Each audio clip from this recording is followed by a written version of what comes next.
What's up guys, this is Dan. Welcome back to my YouTube channel.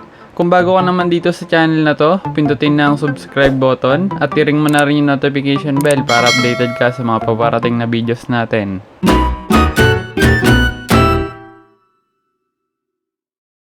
Kamusta kayo guys? Isa na namang unboxing video yung gagawin natin ngayon. So last week, nag-order ako sa Shopee ng lightning cable tsaka charging adapter ng pang iPhone. So ayan, dyan ako umorder. So dumating na siya kanina. So na-deliver na sa akin kanina. Then para naman sa price nila guys, eto siya. So yung sa adapter, meron siyang price na 118 pesos. Tapos yung 1 meter na lightning cable naman ay 56 pesos. So ang order total ko ay 176 pesos. Buti na lang meron akong 38 Shopee coins. At least nabawasan yung babayaran ko. Parang na-minus na din yung shipping fee. Ito kasi guys ay hindi free shipping. So yan, buti na lang may Shopee coins tayo. So ngayon guys, tanggalin muna natin siya sa balot niya. So itabi muna natin yung phone natin.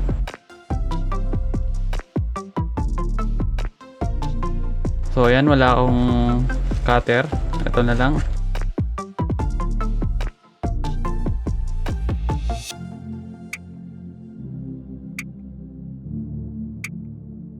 So ito na siya guys. So unahin muna natin tong lightning cable. Tabi muna natin to. So ito siya guys. 1 meter. So ito yung in-order ko. Hindi 2 meters yung in-order ko kasi masyadong mahaba yon. So ayan, ayun yung specs niya or yung mga details niya. So ayos yung packaging guys, sobrang ganda. Hindi ko lang sure kung original ba to or talagang kopya lang. Pero based dito sa box niya, parang original siya or premium copy, parang ganun. So ayos din siya guys. Sa halagang 56 meron ka ng lightning cable. So sa mga gusto magpalit ng lightning cable dyan, pwede nyong bilhin yon. So ito siya guys, ganun pala buksan yun.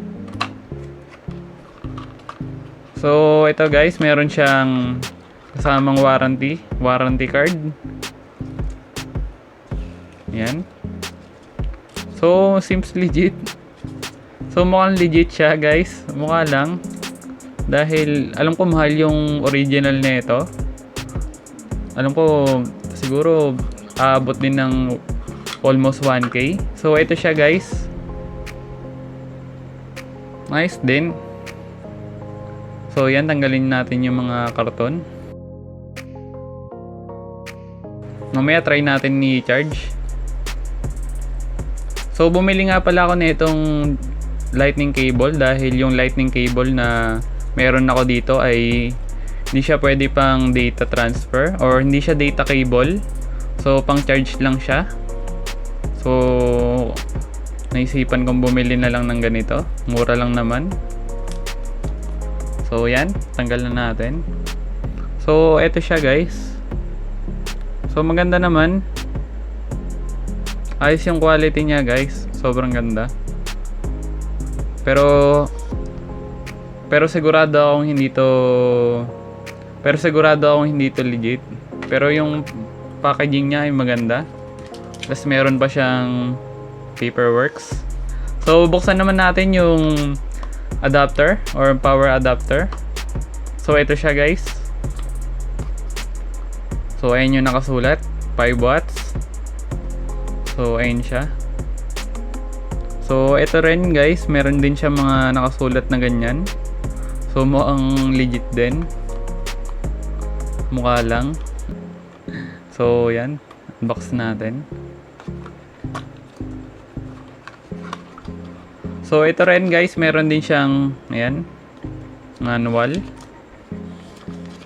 So yan, hindi naman natin babasahin yan, kaya itabi na natin.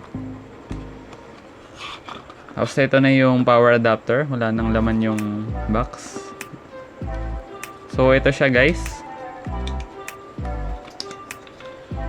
So ayos din yung quality niya guys. So meron pa siyang ganito. Tanggalin natin. O diba? Parang legit. So mura lang to guys, 118 pesos. Meron ka ng adapter. So 5 watts nga lang to guys, pang iPhone 5 hanggang ano siguro iPhone 7 or 8. Dahil yung ibang iPhone or mas mataas na model ay capable naman na sa fast charging. So meron namang mga 20 watts yata dyan sa Shopee. So tignan nyo na lang. Pero ito siya guys. Ito yung itsura ng power adapter na nabili natin. Check natin kung mababasa natin tong nakasulat sa ano niya. A few minutes later. So ayun yung nakasulat sa kanya guys. So yung output niya ay 5 volts. So 1 ampere. So yan. Hindi tayo masyadong marunong dyan. Pero guys, ito yung typical na kasama ng nabibili nating second hand na iPhone. So sa mga nagbebenta ng second hand or yung mga JPP unlock or semi-unlock ba yun? Semi-factory unlock. So ganito yung mga kasama nun. So ganyan. So ngayon, try naman natin siya kung gagana siya mag-charge. One eternity later. So ayun guys, nakasaksak na yung adapter natin or yung charger natin. So ito na siya. So try natin kung gagana. So yan, try natin.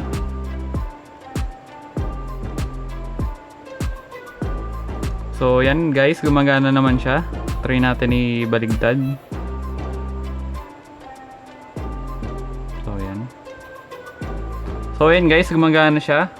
So sa mga nagbabalak bumili nito, ilalagay ko na lang yung link sa baba or sa description. Ilalagay ko na lang, ipipin ko na lang din siguro sa comment section. So yan, sulit na sulit siya guys. Sa murang halaga, meron na kayong power adapter tsaka lightning cable ng iPhone. So sa mga low budget lang dyan na ganito lang yung afford, so recommendable siya guys.